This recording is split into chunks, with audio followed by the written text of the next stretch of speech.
Vasco atravessa time europeu, Barca Cruz Maltina e primeiros reforços. Fala galera, sejam todos bem-vindos ao canal BTB Esportes, sou Jonatas Santos, chegando com tudo neste dia, trazendo notícias, novidades, informações do Clube de Regatas Vasco da Gama. É claro que eu estou falando do Gigante da Colina, mas antes eu peço, na humildade, na moral, se você não é inscrito aqui no canal, não perca tempo, botão abaixo, escrito inscreva-se, ative o sino das notificações na opção todos, deixa o like no vídeo, é muito importante para o nosso trabalho, importante demais também para o crescimento do canal. Seu like faz com que a plataforma entenda que esse vídeo é importante e acaba recomendando para muitos cruzmaltinos apaixonados. Obrigado pelo like, obrigado também pela sua inscrição. Sem mais delongas, vamos aqui às informações deste dia. Legítimo Clube do Povo, a semana que já começa movimentada com a chegada do novo diretor executivo de futebol, nome forte para assumir as negociações para a janela de transferência, Admar Lopes, chega essa semana, será apresentado no CT Moacir Barbosa. Vamos estar, obviamente, também conversando com o mesmo, nossa equipe do BTB Esportes estará em loco no CT para conversar com o novo diretor executivo. E aí, há uma informação muito interessante dos nossos amigos do Edu Vascanella, trouxe informação muito importante, que antes de acertar com o Vasco, o Sporting de Portugal e o Benfica estavam interessados na contratação do Admar Lopes, o novo diretor do Vasco. Então, vendo com bons olhos o planejamento, que nós vamos conversar inclusive aqui sobre isso, o mesmo aceitou as condições e a proposta do Vasco.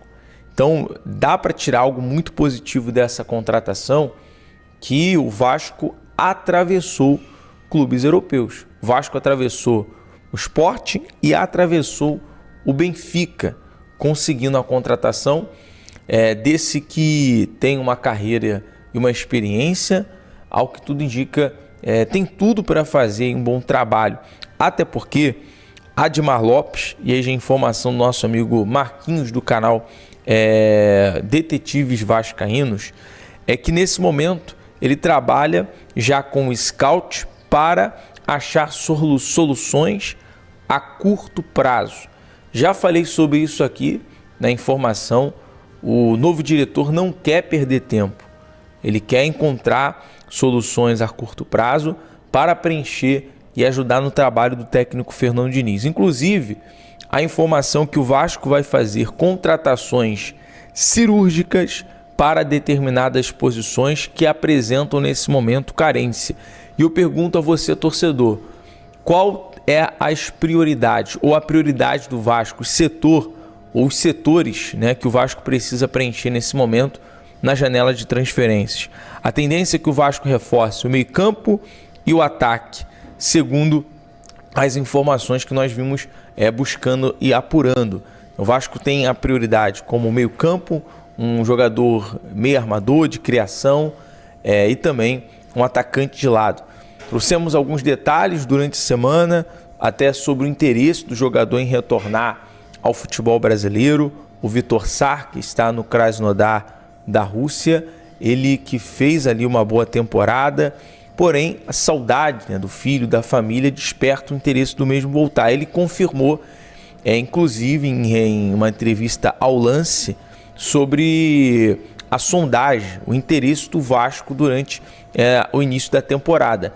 E é um jogador, o Vasco conseguindo ali até o novo diretor executivo Admar Lopes, fazendo uma negociação, conseguir a liberação, o empréstimo ou a liberação do Krasnodar, uma negociação. O jogador, o Vitor Sá, foi muito útil no Botafogo, um atacante de velocidade pelas beiradas, principalmente naquele período de 2023 e naquela ascensão no primeiro turno do Botafogo. E eu acredito muito que seria uma excelente contratação, o Vasco acertando com esse jogador. Temos também o peruano, o Penha, um jogador considerado camisa 8, mais o meio campo. Tem ali tratativas, né, a ser negociado em relação à finalização do seu contrato, mas é um jogador que vira e mexe, frequenta a seleção, é destaque também e tende a preencher essa carência que o Vasco tem no momento. Também temos algumas questões em relação à lateral do Vasco e principalmente o ataque. São setores de maior necessidade nesse momento. Mas, dentro do conjunto da obra, temos boas notícias, temos novidades, informações interessantes de 2 jogadores que não estão nas férias. 2 jogadores que não vão tirar férias, nem deveria, até por conta do período de recuperação. Mas eu estou falando dos primeiros reforços para o técnico Fernando Diniz. Estrela e David são os únicos jogadores do elenco do Vasco que não vão ter férias. A dupla segue se preparando fisicamente no CT Moacir Barbosa e a tendência é que Estrela e David estejam aptos para os treinos com o elenco no dia 23. Então, no dia 23 de junho, o elenco se reapresenta, né, após essas férias de 10 dias. E aí, os dois já vão estar à disposição do técnico Fernando Diniz.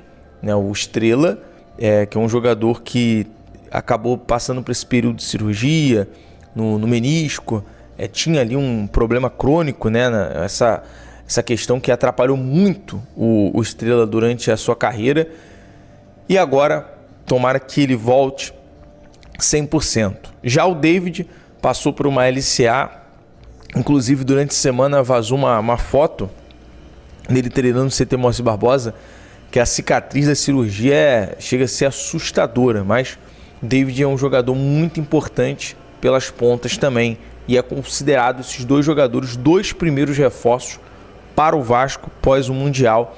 Com certeza o técnico Fernando Diniz ficando feliz, né, tendo um elenco mais preenchido, um elenco mais encorpado. É claro que o Vasco tenta equilibrar ao mesmo tempo com a folha salarial, para não ter uma folha salarial muito absurda como tinha outrora, né, com a saída do Payet, do Souza, do Capasso, alguns jogadores que saíram, o Vasco conseguiu enxugar, e dá para enxugar mais, né, até porque a gente entra num assunto importante sobre Barca Cruz Maltina. Com todo respeito aos jogadores que estão nesse momento, mas eu acho que o que vale aqui é o lado do Vasco. E eu pergunto a você, torcedor, quem você colocaria nessa barca agora? Por exemplo, tem jogadores que nesse momento são negociáveis na janela e não estão sendo tanto aproveitados pelo técnico Fernando Diniz. Falo do Alex Teixeira. O Diniz tem dado minutos, né, em alguns momentos da partida, mas tem agora o último ano de contrato.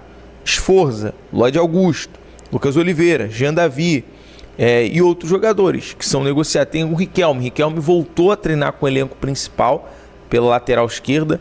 É um jogador que o Diniz tende a dar ali mais oportunidade, mas são jogadores nesse momento que são negociáveis pelo Vasco. E para não fazer nenhuma injustiça aqui, pergunto a você, torcedor, tem alguém que você incluiria nessa barca, né, para a janela? Algum jogador desse que eu falei, que eu citei, também serve para o elenco atual? O Alex Teixeira, o Diniz mantém no elenco atual? O Lloyd, o Lucas Oliveira, o Jean Davi? Bom, a sua opinião é sempre muito válida e muito importante. Bom, eu vou ficando por aqui. Essa semana a gente aguarda a chegada do Admar Lopes. Deixe seu like, compartilhe esse vídeo com o torcedor Cruz Maltina, é muito importante. A gente já inicia essa semana com muita movimentação, com muita notícia. Daqui a pouco eu volto na última hora, trazendo todas as informações do gigante desse início de semana, tá bom? BTB Esportes em todos os lugares. Obrigado pela sua moral, com like, com a inscrição. Tendo mais novidades, retorna por aqui. Após a recente entrevista do atacante Vitor Sá, na qual expressou o desejo de retornar ao futebol brasileiro e citou o Vasco da Gama como um possível destino, a diretoria Cruz Maltina não perdeu tempo e já entrou em contato com os representantes do jogador para tentar viabilizar uma possível negociação. Vitor Sá, de 30 anos, atualmente defende o Krasnodar, da Rússia, onde tem contrato válido até junho de 2026. Apesar do vínculo longo, o atacante demonstrou interesse em voltar ao Brasil ainda nesta temporada, o que animou o clube carioca.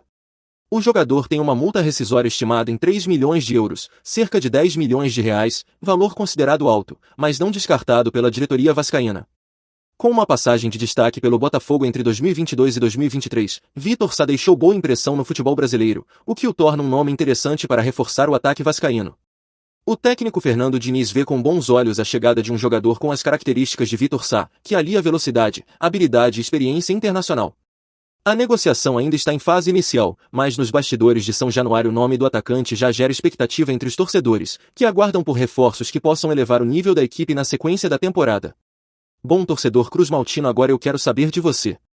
O atacante Vitor Sá é um bom reforço para o Gigante da Colina? Coloque sua opinião nos comentários, não sei se você sabe. Mas sua opinião é muito importante para o Vasco. A qualquer instante eu volto com mais uma notícia do Gigante da Colina.